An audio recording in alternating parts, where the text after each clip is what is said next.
হওক মোৰ জীৱনীটো ক'বলৈ দিছে মই সেইটোৱে ক'ম, বেছি দীঘলী কৰি নকৰোঁ আৰু। মোৰ মতে মই 2021 ইয়াত জইনিং হৈছোঁ এডাপ্টেবল ইণ্ডিয়া। প্ৰথমতে মই এজন পেচেণ্ট আছিলোঁ।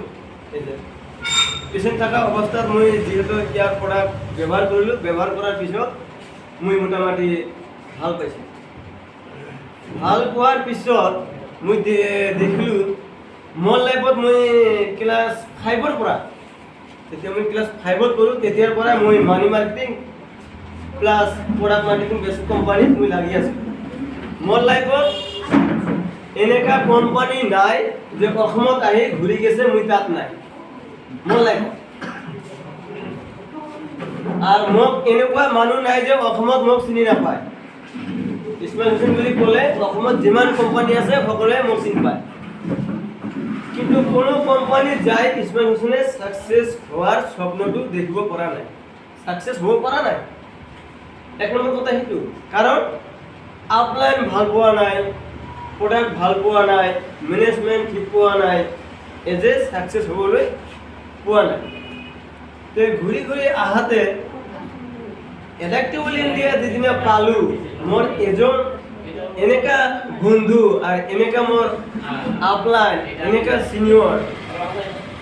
সিনিয়র বা এনেকা আপলাইন থাকিলে নিশ্চয় আশা করা যায় যে কোনোবা কোনোবা কোম্পানিত লাগি থাকিলে এদিন না এদিন সাকসেস হ'ব পাৰা যায়। সেই মোৰ সৌভাগ্য সেই সেনেকা এজন যোগ্যতা সিনিয়ৰ মই পাইছিলোঁ। তেখেত হ'ল আলী আকবৰ ছাৰ। তেখেতে মোৰ এনেকৈ এটা সময়ত মোৰ ঘৰত গৈছিল, কোনোবা চিনিয়ৰে নাযাব, ইমান বৰষুণৰ মাজত ইমান কষ্টৰ মাজত যে গৈছিল, যাই কিনে তাতে মোক খালি জনাইছিল কথাখিনি। তেতিয়া মই আহিলোঁ, ডক্টৰ নিৰঞ্জন ছাৰৰ লগত মোক পৰিচয় কৰি দি, মোৰ হাতৰ বেমাৰ আছিল, মই হাতৰ পেচেণ্ট আছিলোঁ। ডক্টৰ ছাৰে মোক কৈছিল যদি তুমি ঠিকমতে এই প্ৰডাক্টখিনি ব্যৱহাৰ কৰা, এই আমাৰ এডাপ্টেবল ইণ্ডিয়াৰ মেডিচিনখিনি নিয়মমতে তুমি ব্যৱহাৰ কৰা, তেতিয়া নিশ্চয় ভাল পাবা।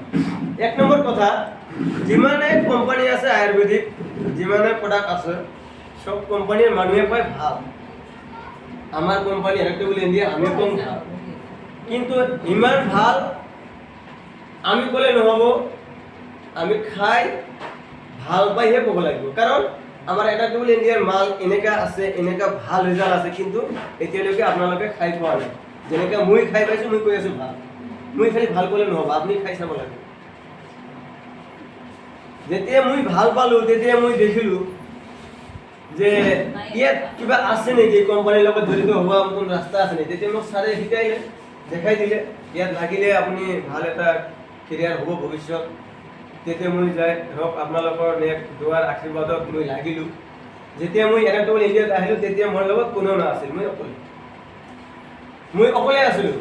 এটা সময়ত মই ভাবছিলোঁ যে মই পাৰিম নে নোৱাৰিম, আগততো এনেকা বহুত লছ খাব লগা হৈছে। মোৰ ইয়াত মোৰ এজন ভাল বন্ধু, মোৰ এজন ভাই, আৰু আমাৰ সকলোৰে মৰমৰ তেখেতক অল আসামত তাৰমানে অসমতে জানে, তেখেত আমাৰ নানা হয়।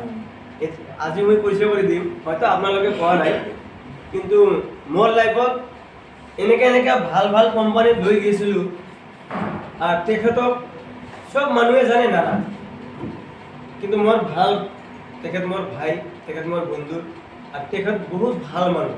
তেখেত আজি আমাৰ মাজত উপস্থিত আছে। তেখেত হ'ল আমাৰ নানা মিষ্টাৰ কাশেম আলী মণ্ডল ছাৰ। অলপ থিৰ হৈ আপুনি দেখাই দিব। নমস্কাৰ। তেখেত আমাৰ নানা হয়, বহক আপুনি। এখেতক লৈ মই এনেকুৱা কোম্পানী কৰা নাই যে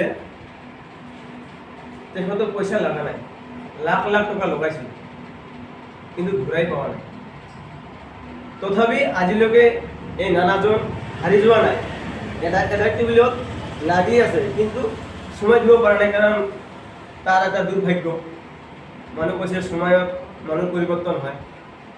তথাপি নানা যে আজি আহিছে আমাৰ মাজত, আমাৰ বহুত ভাল লাগছে, হয়নে? কাৰণ আপোনালোকে পৰিচয় হ'ল।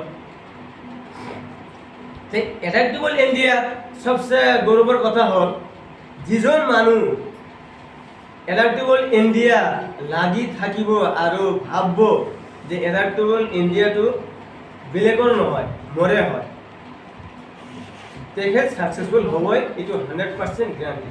তাৰ উদাহৰণস্বৰূপ মই নিজে, কাৰণ মোৰ কিন্তু বিকল্প কোনো ৰাস্তা নাই। কোনোবাই যদি মোৰ ঘৰত গৈছে গম পাব, মোৰ কোনো বিকল্প ৰাস্তা নাই ভাই। মোৰ